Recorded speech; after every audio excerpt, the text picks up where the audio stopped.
So basically, thank you, Patricia, for very nice introduction.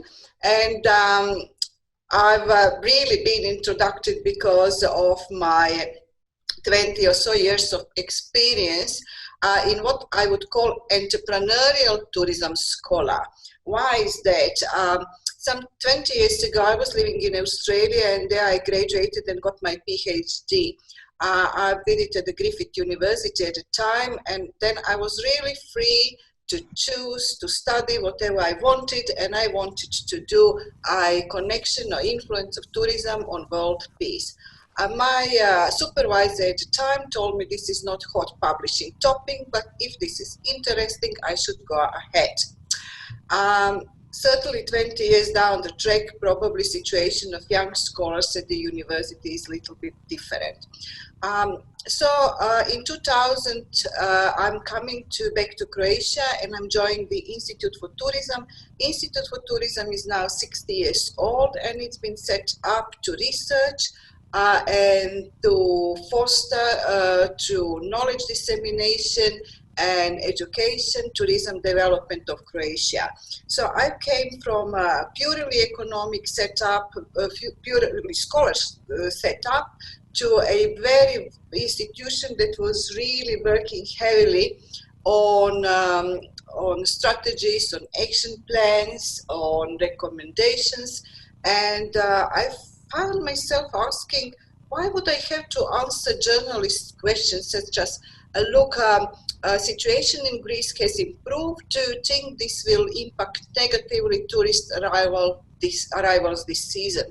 And I was thinking, why would I, as a tourism scholar, have to think about this? Because my task is to test the theories, to develop the theories, to develop new knowledge. However, soon I've learned that if I'm going to stay at the Institute, I have to become very practical very quickly.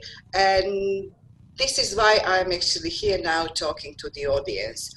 I've just given a brief context of my background, and I've actually embedded it into a literature and theories of knowledge utilization to actually discuss how I see the world of tourism scholarship right now, how do I see connections that we are having right now with the main uses of the research that we produce, and what are some kind of recommendations where I'm actually taking the role as a consultant and then also as an academic. So let's see first, why do we have to take care about how our work, the knowledge that we create is actually used. Firstly, we are faced all with dwindling funding. I believe situation in Croatia is same as everywhere. Only our salaries and a little bit of fixed expenses is paid by public funding, and the rest we have to self-fund. How do we self-fund? We chase grants, we chase government contracts, and probably industry contracts, although we don't have such a large players in the industry such as pharma has, or similar disciplines that would fund some serious research. Then there is a policy, and again, I think what we have in Croatia is a reflection of policies that we have elsewhere, especially in the European Union. We are actually increasingly, there is a push that scientists from all disciplines have to produce more useful type of research, that their work is commercialized. And in the case of my institute, this has really forced us to become even more entrepreneurial public research institute, and we really have to compete with the private consultancy firms.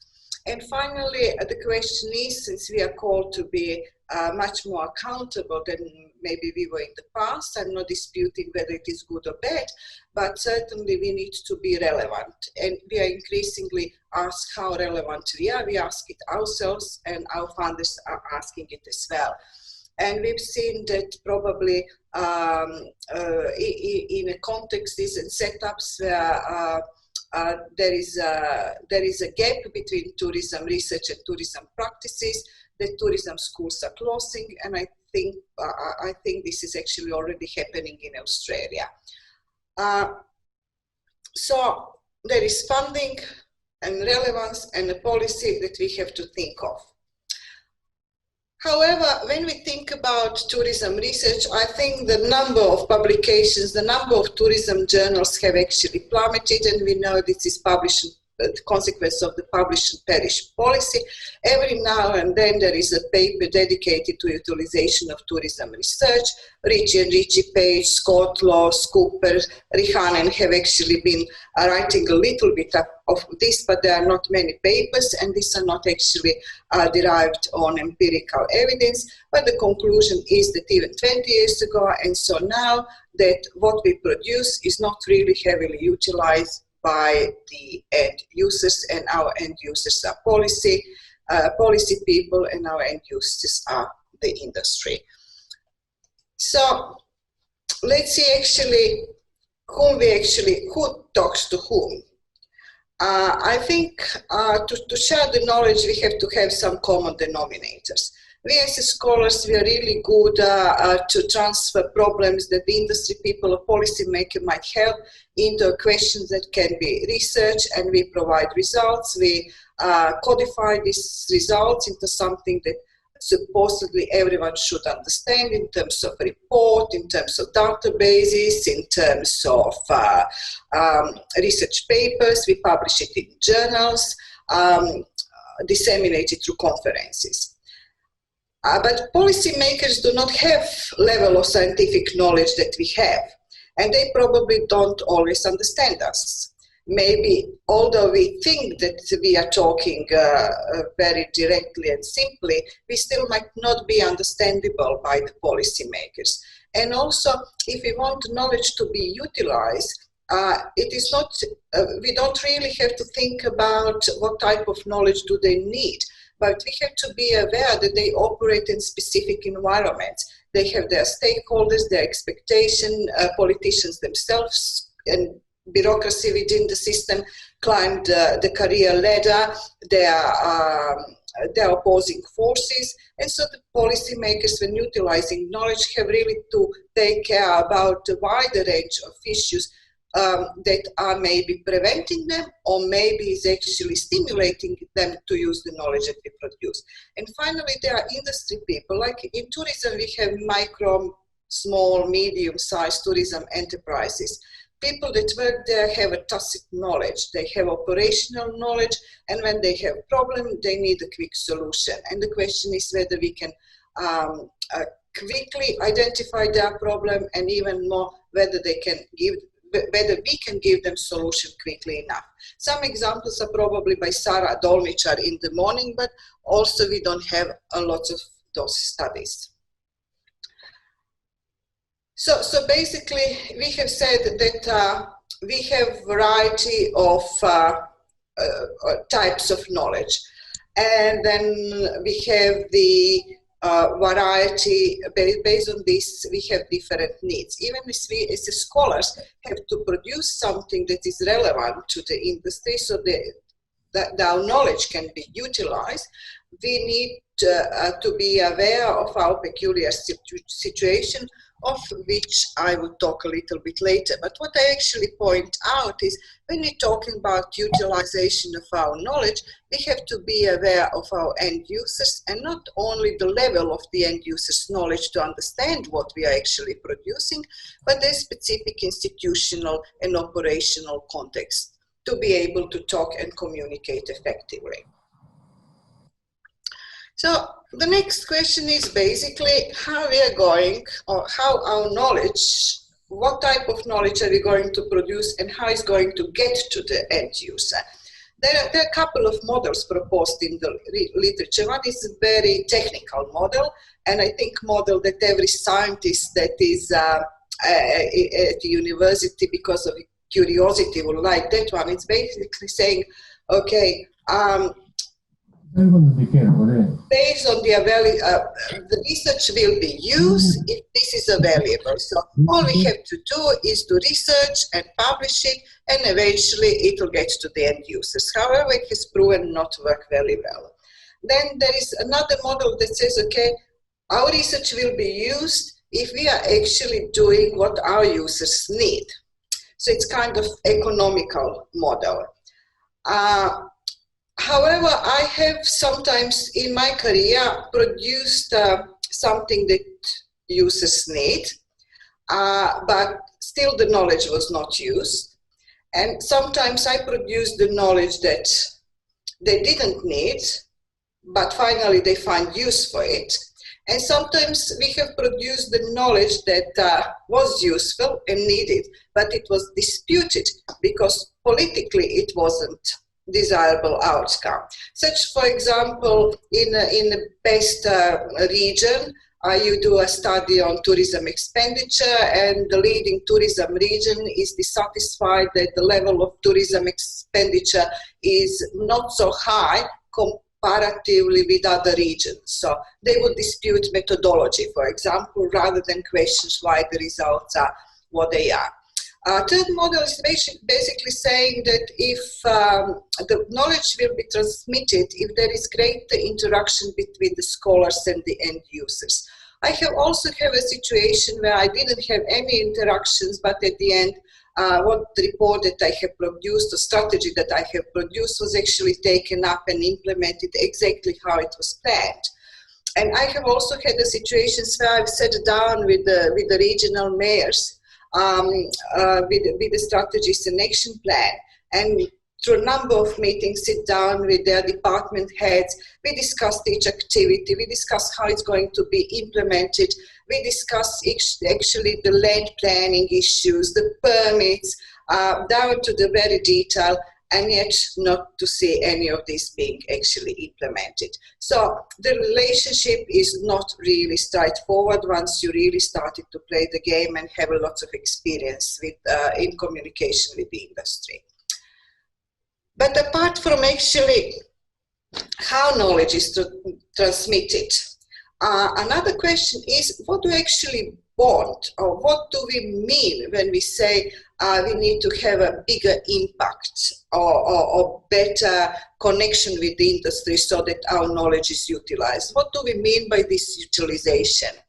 There is a literature, in the literature on knowledge utilization generally, there is a ladder. And I like the model really actually quite good, although these are linear models, so they can be disputed, but it is fit for, it's well illustrate what I have to say. First is transmission. We simply transmit our knowledge. We present it at the professional conference, we write a report, and we send it off. Then there is an understanding. This is that someone who is reading our report has to be able to read it well and understand it well.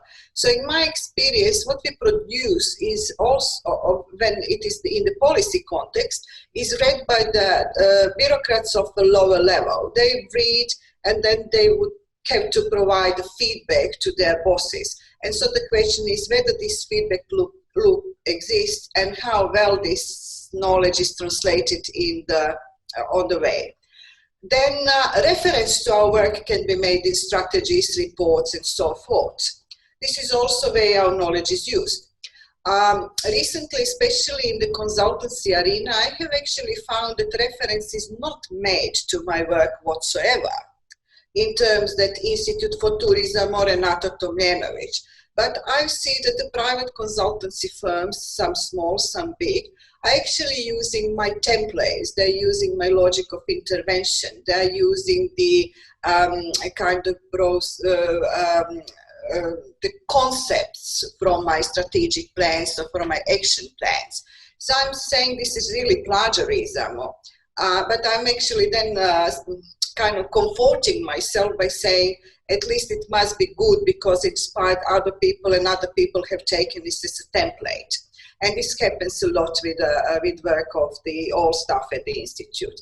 Then they have actually to adopt it, to say, oh, hi, it is good, how can I use it? Then maybe what we write has an influence on the policy choice. For example, now we discuss a lot of COVID-19. Is it what we are saying, what our scenarios, are they going to have any influence on how policy people will actually develop scenarios. And finally, it has to be applied. So where actually on this ladder do we want ourselves to be individually, and where our research institutions want us to be, and where the people devising research policies want us to be? This is question, and I don't think anyone has really any clear thinking on it. So basically, if I would be now a consultant, and if my task was to investigate why tourism research, tourism knowledge is not disseminated to scholars or to policymakers, to end users, I would probably, like anybody else, give a cookbook recommendation. What I say, calling it cookbook solutions, is because the recommendations have to be palatable, easy to understand, and at first sight intuitive and easy to implement. They would be something like, make reports more readable and easier to understand. Okay, fine, I think you would agree that probably we have to simplify our language. Make conclusions and recommendations more specific. Okay, but to make it more specific, you really have to understand the area that you are working in professionally. You have to know legal framework, you have to know financial framework, you have to know all the constraints and advantages to be able to give specific recommendation, and usually we don't have such level of knowledge and immersion in the particular field. Then maybe make reports more appealing, but to make it look nice, we need the graphic designers, and we need something who is going to print it, and do we have resources for it? And then a question to ask is, do we have actually, our research funds are not actually giving us dissemination money to do professional conference and professional reports? But I'll be really quick now. I think I have a few more minutes. What I was thinking, that if we're going a little bit more deeply, then we are actually having forces that are pulling in two opposite directions. First of all, as scholars, we are getting ending at universities because of our academic aptitude and curiosity. And many of us do not have a day of experience working actually in the industry. This could be actually overcome, but for that we need time. Then secondly, because of that, we don't have networks. So I would say that our institutions, if they want us to be more engaged with the industry, have to make available time and resources and skills for many researchers that are not in positions such as myself, but are pushed that their knowledge be more relevant, actually acquire the knowledge and acquire connections. Institutions know how to do that, and policymakers know how to do that because they've done it, wanting us to publish better work and pushing us to publish in WOS and Scopus journals, in Q1 and Q2 papers. So sure, there is a mechanism for us to do better.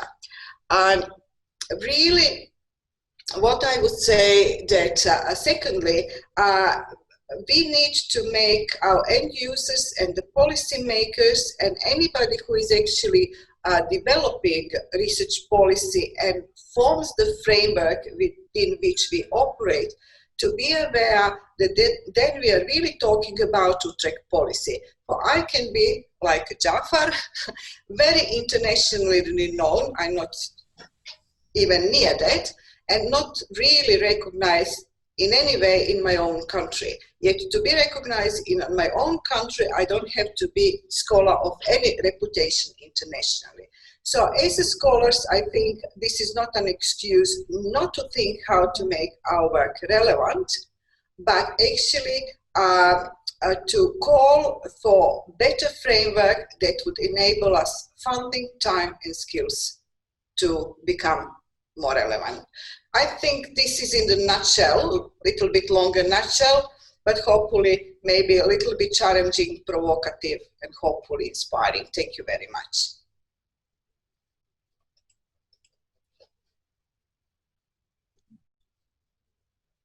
Thank you very much, Renata. Now we have some minutes for questions for our keynote speaker. Anyone have questions for Renata?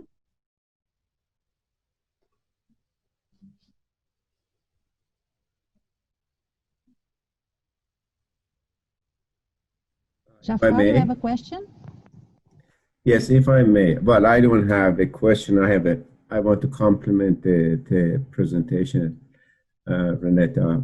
Wonderful. Very done very simply and systematically. Thank you very much. Man, I think your institute is the same that used to be called, don't tell me. Something Tourism Institute. Institute for Tourism. No, before. Yeah. Before we were... Zagreb Tourism Institute, right? No. We were always Institute for Tourism, but we were not always a research institute. So you're not part of the institute that... I'm part of the Institute for Tourism, the one that has organized the conference in Dubrovnik. I know, but before, 30 years ago, 30 years ago, what was the name? Yes, the same one. Okay. It used to be called Zagreb Tourism Institute, I think. We used just to say Institute for Tourism, Zagreb. Oh, I see. Okay. This is the same. Okay. I'm there for 20 years now. Very good. I really enjoyed your presentation for its depth and simplicity of presentation. And since I'm talking about presentation of idea, one of them is the format of presentation.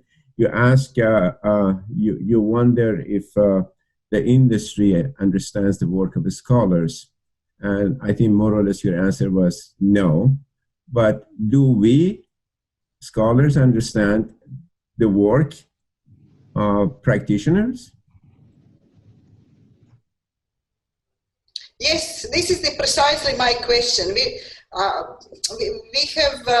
have come from different backgrounds, and we operate in different environment. So you need to have lots of interaction with the end users to actually understand the context and the constraint within which they operate.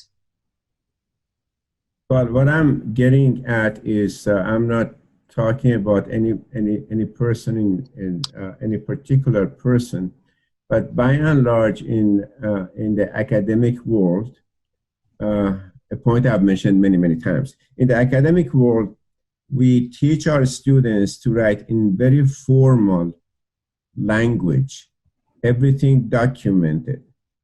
In anthropology, we call it thick language. It's very thick. So it's very difficult to comprehend it. And we have, you mentioned we have a large number of journals, we publish them. So what is happening, we are circulating knowledge among ourselves because we understand each other's language, but we are not able to write in simple language. Do you have the same sense?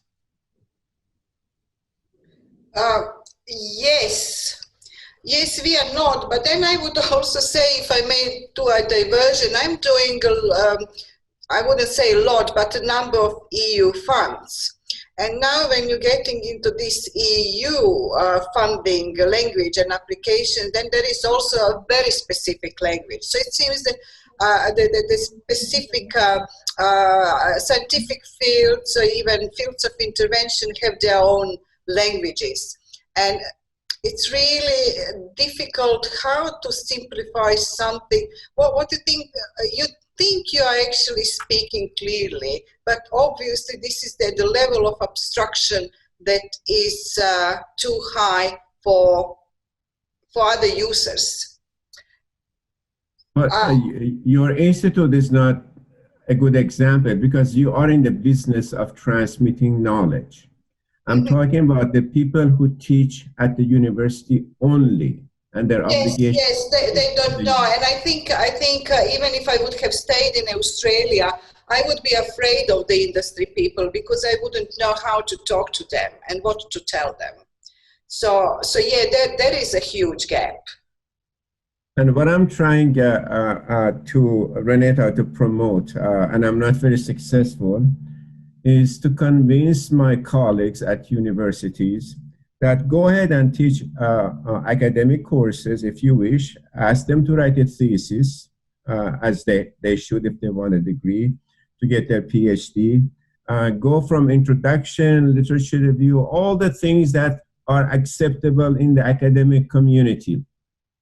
But please, as your student, after the conclusion chapter, add another chapter called, which is application of the knowledge. And many professors are not willing to go that extra mile.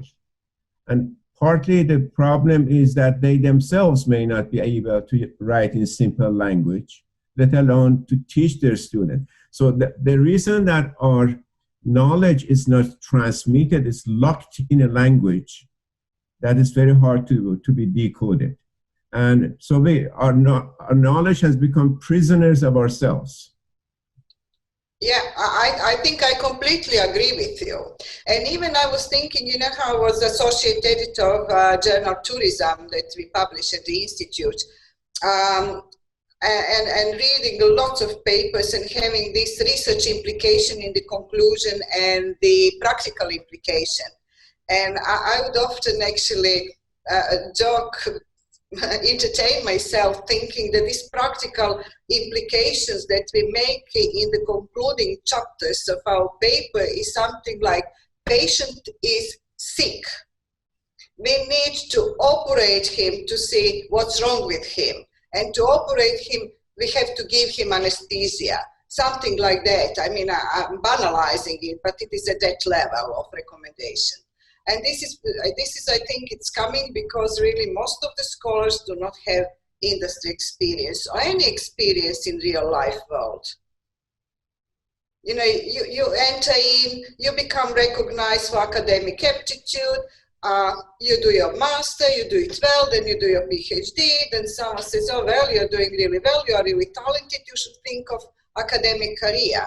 And in Europe, we often stay at the same universities where we have actually got our PhD and stayed there for many years. Well, surely we are talking the same language, we are on the same page. We are not talking differently from each other. But if I had a wish, I would like to remind ourselves that the practice of tourism came first and academic community started later when business became big and it became a wave, etc. But then when we started doing research, we went too far with research idea and we forgot the practice. So what I'm hoping is that we professors of tourism treat our students the way professors of medicine treat their students. It's minds on, hands on. But our students are more and more minds on, no hands on. Yeah, I agree. You have a point there.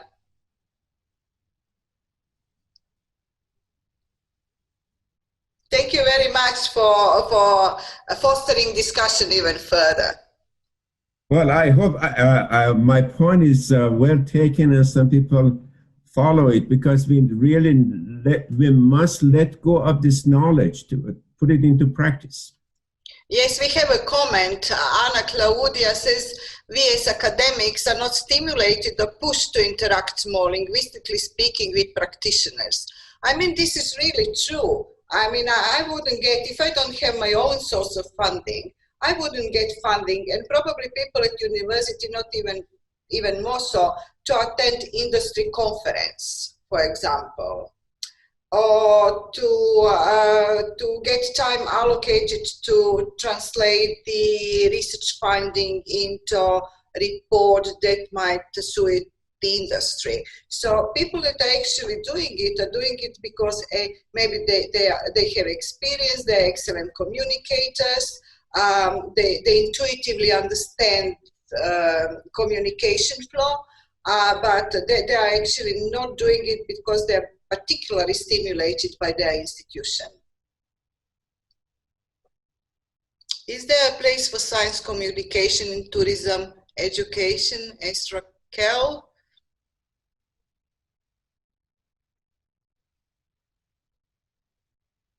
It says another comment, excessively focused on academic production to progress our careers. Well, this is what I'm saying. You are not going to get a point by from actualizing with the industry unless you get money from the industry to do the research that will actually lead you to having a good publication, not the other way around. So I think, yes, we as researchers are responsible, but I think that it's always like the fine dance between our own motivation and the institutional framework in which we operate. Well, some of us in academia argue that if I want to have promotion, etc., I have to publish and publish and publish. Then I look across the campuses we have, your campus, my campus, here, there in different countries. There are other schools on campuses and they get promotion. I wonder what arts professors do in order to be promoted. Do they publish a lot of scientific articles, or do their exhibitions or painting or sculpturing would qualify? I really don't know the answer. But what I know is that they are also promoted all the way to full professor. Yeah. Yeah, so each discipline has its own rules and constraints. No, I think tourism should also make its own case that we are hands-on, minds-on. We are not philosophy. We are not sociology. We are not psychology. We are social sciences. Applied. Like medicine, you know, if we want to glorify ourselves, we could say we are like medicine. Yes. And what really, when you're actually looking at, I think it was within the other, on transformational tourism, when I was working on something, that's basically from 80s, 90s on with neoliberal paradigm. These studies that I did earlier on nexus, tourism and peace and so forth, they fall in this tourism role in the broader social processes has actually been pushed aside a little bit, and we really see a huge growth in these small micro problem solving studies. So the studies that are publishing are actually dealing with the real life problem of tourism world, tourism and hospitality world. But it is still in the language and probably in the channel that is not accessible by the end users and not highly used. But I would actually just to point out, one issue is about us as scholars, and you're right, we really have to argue our case and think about how we can communicate better. But it is not as simple as say, okay, if we communicated better, then our knowledge will have a higher impact. Because what we sometimes communicate is not what the end users would like to hear.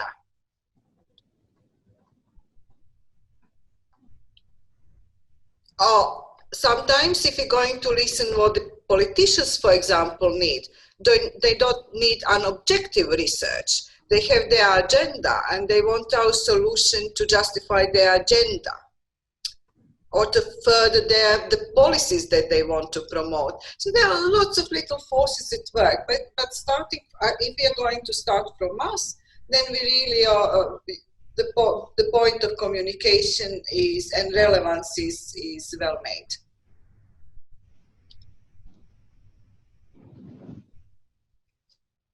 Okay. I don't know if someone in the audience have more questions, more comments to Renata.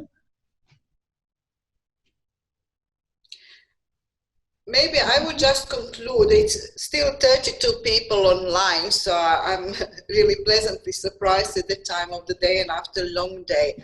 I think we have done a lot of work, for example, of tourism behavior, what is determining, what are motivation and so forth.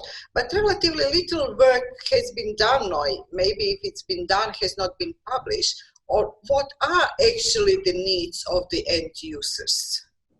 So if we want to be more relevant, maybe we have to research more and publish more and disseminate information of what it is that our users actually need. Mm-hmm. Thank you very much, Renata. I think it is a very nice suggestion for research, and we have here students, PhD and master students, who knows if they want to pick that topic and advance the topic.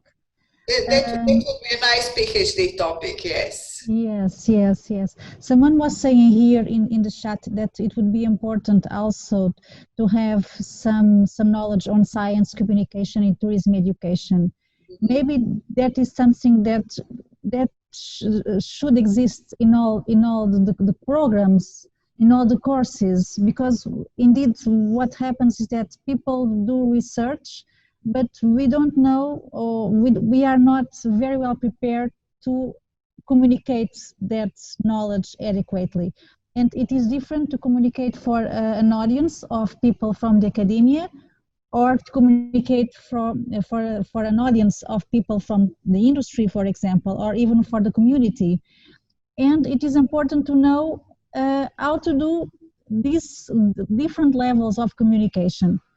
And because our career, the professors at university, what makes us advance is really, as you were saying, is to publish in top journals and teaching, and we are very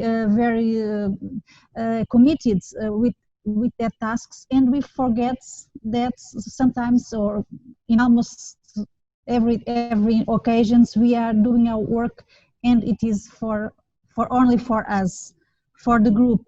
And it would be important to know also how can we, or some tips, how can we really put our message simpler, so that the community, the industry can really take advantage of what we are researching. So as we have, as we learn, or as we teach, for example, research methods, maybe we should also teach not only in tourism courses, but in all courses, how can we communicate science for different publics, because that is the problem. Between the academia, it is easier, everyone understands our language, but it will be important also to know how to communicate with the audience, with the community, with the industry, with those that could take advantage of our knowledge. Maybe this link, that is something that it will not be difficult to implement in the universities. Maybe we could try, those with responsibilities in the PhD programs, for example, try to also implement this type of knowledge in the curricula of the courses. Actually, I was thinking I just leave you now to do the closing sentence, but then I feel urged to say that our time is really codified. If we have a teaching time, then we have a research time, then we have time for supervising master and PhD students. And so, do we have a time to disseminate to the industry? Do we have time allocated, or is anyone actually valuing or making allowance for our effort to do the report of our research for the industry? Is anyone giving us a credit or time to prepare an industry presentation and so forth? So it is up to us, but this is why I'm actually urging calling for institutional framework to change, to provide space and for us to do all these tasks. Because I'm thinking that if I would be now young, I wouldn't think of going into academia, because I'm thinking the burden is just huge with teaching, with publishing, with chasing grants, finding, and then on top of that, still to think about dissemination to the industry. So I think this is always a two-way street. So this is what I was saying, that as the institutions have found a way how to force us as individuals to publish more and to publish better, So there are instruments to allow us a space and provide us funds to do the work that is required for our end users. Okay.